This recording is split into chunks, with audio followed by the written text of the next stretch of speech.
মধুপুর গ্রামের পাশে একটা সুন্দর জঙ্গল ছিল। আর সেই জঙ্গলটা যেমন সুন্দর ছিল, সেই রকমভাবেই সেখানকার সমস্ত পাখিরা ছিল খুব মিষ্টি আর ভীষণ বন্ধুসুলভ। ওই জঙ্গলের মধ্যে অনেক রকমের পাখিরা বসবাস করত। আর পাখিরাও তাদের নিজেদের মতন করে সুখে শান্তিতে দিন কাটাচ্ছিল।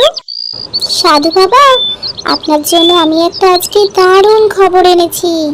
সাধু বাবা, আমি আজকে মধুপুর গ্রামে গেছিলাম। আর সেই মধুপুর গ্রামের পাশেই রয়েছে একটা খুব সুন্দর জঙ্গল। সেই জঙ্গলের পাখিরা খুব ভালো। চলুন না, আমরা একদিন সেই জঙ্গলে ঘুরে আসি।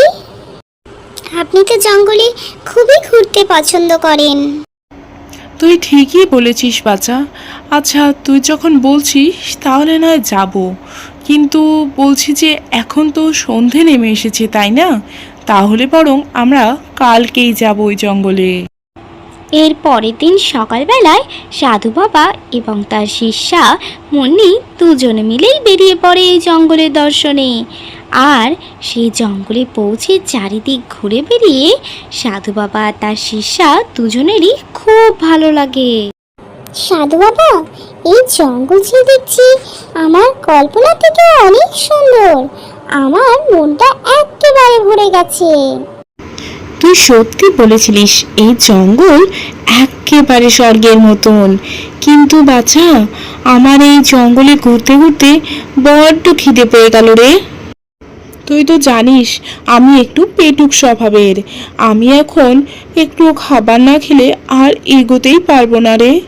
এক কাজ কর, বরং তুই আমার জন্য একটু খাবারের ব্যবস্থা কর তো। সব তো বুঝলাম সাধু বাবা, কিন্তু এই অপরিচিত জঙ্গলে কোথায় খাবার পাবো বলুন তো? এই অপরিচিত জঙ্গলে কেউ তো আমাদের পরিচিত নেই।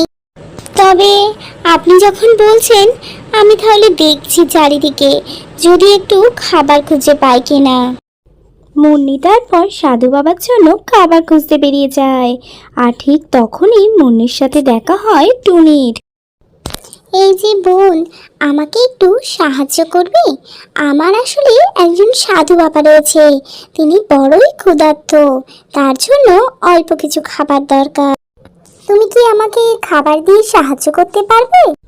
কেন পারবো না খাবার দিতে? অবশ্যই পারবো। আমি তোমার সাধু বাবার জন্য খাবার দেব।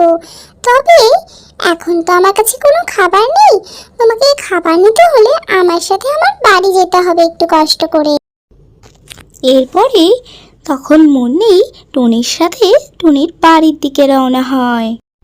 টুনি তারপর ঘর থেকে কিছু খাবার নিয়ে আসে আর তারপর সেটা মুন্নিকে দিয়ে বলে, আসলে আমি খুবই গরিব, আমার কাছে সব সময় খাবার থাকে না। আমি অন্যের বাসায় কাজ করে খাবার জোগাড় করি। আর এই যে খাবারটা, এটা আমি দুপুরে খাবো বলে রেখেছিলাম। তবে আমার কোনো অসুবিধা নেই। তুমি এই খাবারটা নিয়ে গিয়ে তোমার সাধু বাবাকে খাওয়াও। ওনার পেট ভরলেই আমার শান্তি। আমি কোনো কিছু একটা খেয়ে নেব। তুমি তোমার ভাগের খাবারটা আমাদেরকে দিয়ে দিলে। এখন তো দেখছি এই জঙ্গলটা যত সুন্দর, তার থেকেও বেশি সুন্দর এই জঙ্গলের পাখিরা। তবে এবার আমি আসি বোন। সাধু বাবার শিষ্য মুন্নি সেই খাবার নিয়ে তারপরে সাধু বাবার কাছে এসে খেতে দেয়। আর সাধু বাবা খুব তৃপ্তি করে সেই খাবার খায়।